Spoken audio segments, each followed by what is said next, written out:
Welcome, new study leaders. The Osher Lifelong Learning Institute at Dartmouth is delighted to have you as a member of our teaching community. This short slide presentation is going to introduce you to the role of a study leader and describe the resources that are available to you as you prepare to teach your first course. This presentation is in two parts. In part one, I'll talk about the environment in which you as a study leader will operate. The who, what, where, when, and how of Osher at Dartmouth's program, if you will. In the second part, I'll provide some general tips on how to get ready for your first class. Be sure to watch this entire presentation. Doing so will save you some time later when issues may arise inside or outside the classroom.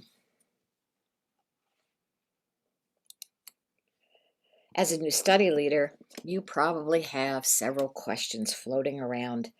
Questions about what your students will be like, how best to organize your class, where you can go for resources, etc., etc. We'll address all of these questions, but first, let's take a little look at a bit of history.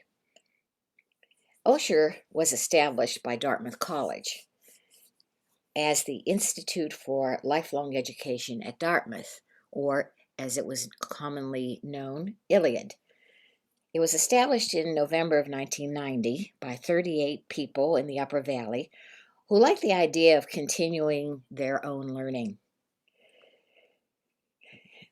These founders relished the challenge of putting together their own self-administered and peer-taught program.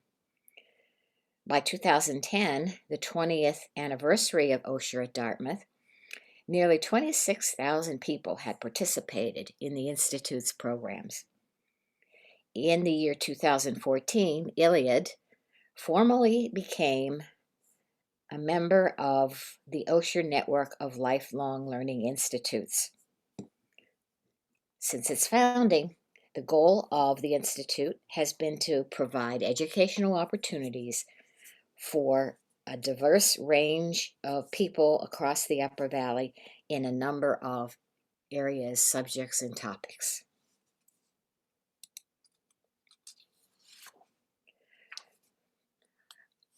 Study leaders who teach for Osher present a variety of courses grounded in their own experiences and that represent their own particular interests.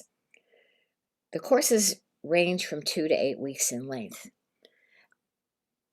Prior to the pandemic, we taught classes mostly in the Hanover area, in venues near and around the Upper Valley.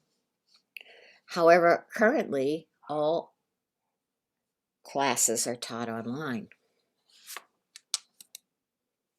Here's a graphic describing the nature of a study leader's universe. As you would expect, we've placed course participants in the center of the universe. The Osher program at Dartmouth is constantly working to provide the support to help you, the study leader, create and deliver a satisfying learning experience for each of your students. And therefore, the three areas that you see surrounding the course participants in this diagram are dedicated to helping to create and improve and provide that support that you need. A little bit about the participants themselves.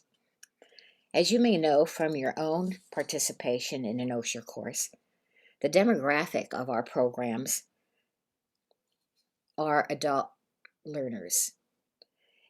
They can be described as a cadre of retirees with a wide range of professional and personal experiences, life experiences, if you will. They're interested in exploring a variety of subjects and topics, and they enjoy learning from their peers, but are also eager to share their own experiences with their classmates in the courses they take. Socialization has become a very important benefit of Osher courses. It's important for you as a study leader to provide opportunities for your students to interact at different points in your courses. Of course, being isolated or confined or quarantined during this pandemic makes this type of socialization even more important. Based on past course feedback, we've learned what learners expect about Osher courses. Here are some key points. First, make sure that the content of your course matches the course description which has been published and distributed. Also, we suggest that you look for ways to make your course offering varied and rich and thought-provoking, challenging the students to learn and maybe learn in different ways. We hope that you have a lesson plan created for your course that'll keep you organized and that will help you pace the delivery of your content. If you have any course readings, visuals, or presentation, make sure they sync up with your course description and content.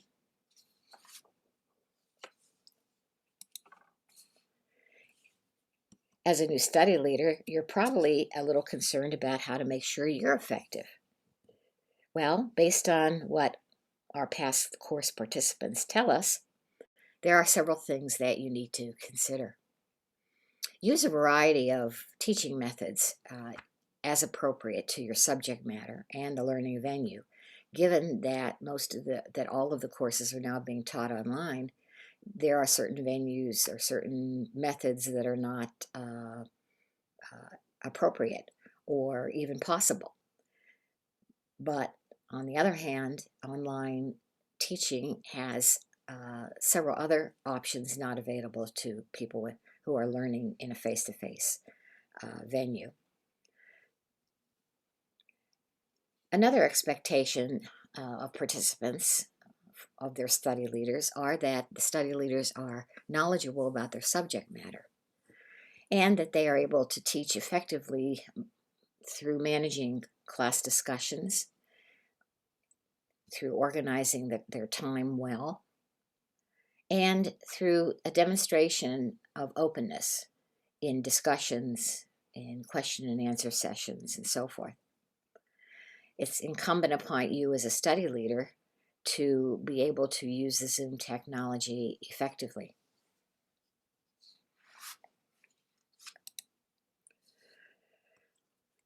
As far as teaching options, we've been inferring or referring to the fact that our courses are now online. In the past, they have primarily been in the traditional classroom setting. But for the foreseeable future, we are offering all of our courses online. As a result, we've been able to accumulate from those study leaders who have gone before you a number of teaching tips for online instruction. One set of teaching tips has to do with class structure, the other has to do with technology. With respect to class structure, it's really important to build in breaks. The rule of thumb is for every 8 to 10 minutes of presentation or lecture, you have a short break. That break can be asking students for their insights, asking them to reflect on what you've just talked about, maybe doing a poll or some other form where they get to participate and have a break from your teaching. Another important aspect of class structure is to make sure that you build in time for questions. And this often means cutting back on the content material that you have to offer. When you prepare a class and you're preparing the content, make sure that you focus on what's necessary and not what's nice to know. This will enable you to have time for questions, but it will also prevent you from running overtime or cramming everything into the last 10 minutes of your class. In the second column, under technology, there are a couple of teaching tips that we'd like to offer. Zoom has a number of features that you can use to assist in your delivery of your course. The first one is the mute function. It's important that you ask participants at the beginning of your course to mute themselves while you are making your presentation or showing a film or whatever. This will prevent you from listening to doors slam or phones ringing or chatter in behind the participants' learning setting. The second one is the Zoom raised hand function. This little green hand raised function is really helpful when you are having people ask questions. It will prioritize those questions in terms of the order in which they were asked. And it will visibly show you who asked the question first, second, third, and so forth.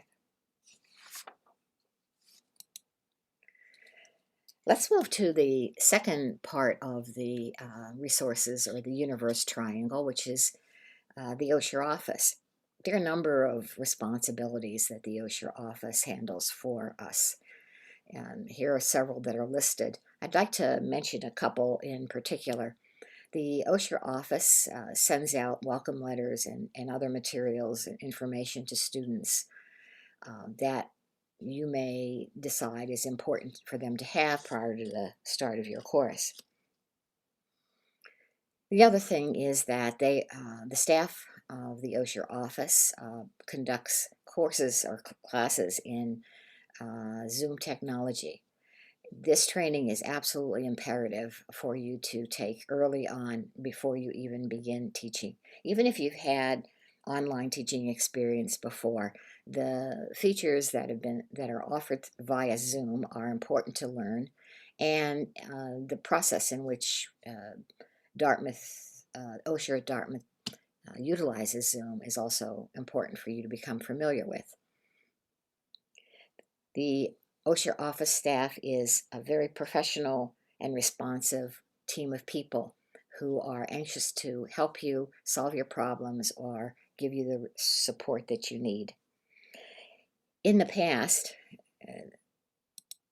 you've been able to contact the office staff by phone, but since we are now, by virtue of COVID precautions, having the staff work at home instead of this beautiful building in 1 Court Street where we have some beautiful and well-equipped classrooms, you can only contact them via email.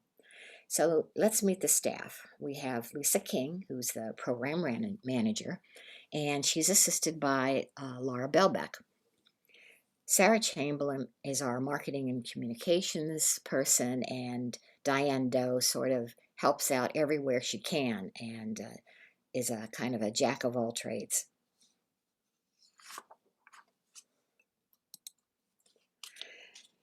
The next resource we have available to you as a study leader in your universe is a relatively new role called a virtual class monitor. This person is generally someone who has been a study leader before or has experience with Zoom or both. Their role is to support you as a study leader with class management so you can focus on teaching. Prior to running your course, you're going to want to have a couple of conversations with your class monitor so that he or she is clear on what your expectations are and what they're available to help you with. For example, you might assign them a monitoring role over the raised hand function so they can keep track of who's raising their hand and when how many people you have waiting to ask questions. The other thing that the class monitor can do is take a look at the faces and the body language of the participants. They can often detect whether there are technology issues. So, for example, if someone cannot hear you, or the screen is their video is out, or if they look confused and so forth, then they can certainly let you know through the private chat function of Zoom.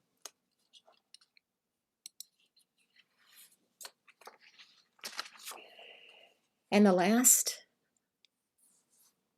resource available to you as a study leader is the Study Leader Support Committee. This committee is actually a subcommittee of the Curriculum Committee of the Institute. It's made up of experienced study leaders who are knowledgeable about course design and are familiar with technology, especially the Zoom platform. The Study Leader Support Committee was created specifically to identify the developmental needs of study leaders and to find ways to address these needs. For example, because in the last year we've been having to move all of our classes online and onto the virtual platform that Zoom offers, we've had to revise our study leader orientation to reflect that, and we've also had to create and put together virtual teaching resources to help study leaders who are now teaching virtually and may not have much experience in that venue. These are the 4 buckets, if you will, of resources that we have. First of all, the study leader orientation, which you are now listening to, which will give you sort of a treetop view of the program and the expectations that participants have of study leaders. It also shows you a set of resources that we've developed specifically for online teaching. We have a virtual course design guideline document, which is on the Osher website. I'll say more about that in a minute. We have made a video of a virtual panel discussion. The panel is comprised of study leaders who were effective at teaching online this past year, and they want to share their experiences and the lessons they've learned with you. A very valuable resource to you. And the next online resource we have for you is a set of short videos on specific aspects of the Zoom features in a teaching environment and in the way you can use them in your lesson plans. And the final video we have for you is showing you how to teach a hands-on course. So, for example, if you're teaching art or if you're teaching gardening or cooking, you want students to be able to see what you're doing while you're doing it and while you're talking to them about what you're doing. And so this video illustrates that. The third bucket here is a description of our mentoring program for new study leaders. If you feel that you could use some help in terms of designing the course or delivering it, we have some experienced study leaders who have volunteered to help you out in that regard. And the last and very important point or dimension here is the Zoom training. We've got live sessions, training sessions by the Osher staff on getting started with Zoom, using Zoom to teach. They've pre-recorded some of these as well. So there are a whole plethora of resources here for you to take advantage of to help you be effective as you deliver your course virtually. I want to say a couple of words about the online guidelines, the document that we have on the website. This document, which is called Teaching and Learning in a Digital World, was created by pulling together the best practices of other organizations who offer adult learning courses, other Oshers from other universities throughout the United States, plus the experiences of academics who are teaching in various colleges and universities.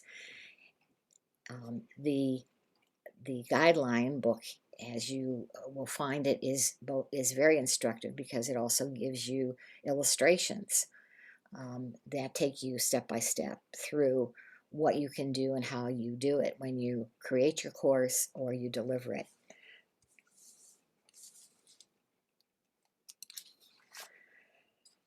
And lastly, I'd like to mention the benefits of being a study leader. If you're not already convinced that this is for you, then here are some other things that might help you make that decision.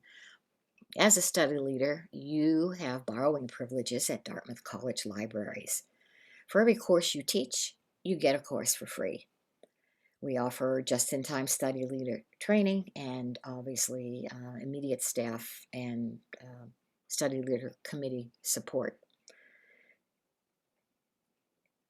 The mentoring program I already talked about, and of course you've already had some assistance with creating your course catalog description. In closing, we'd like to ask you if once you teach your course that you share your experiences with us. We want your feedback. We want to know what worked for you and what didn't work, what resources you think you still need. We also want the feedback from your students. At the end of your course, each student will get an email from the staff asking them or giving them a link to a form to fill out, a feedback form. They'll fill this out electronically. It goes to the Osher office. It's compiled, and you'll get the results of those questionnaires.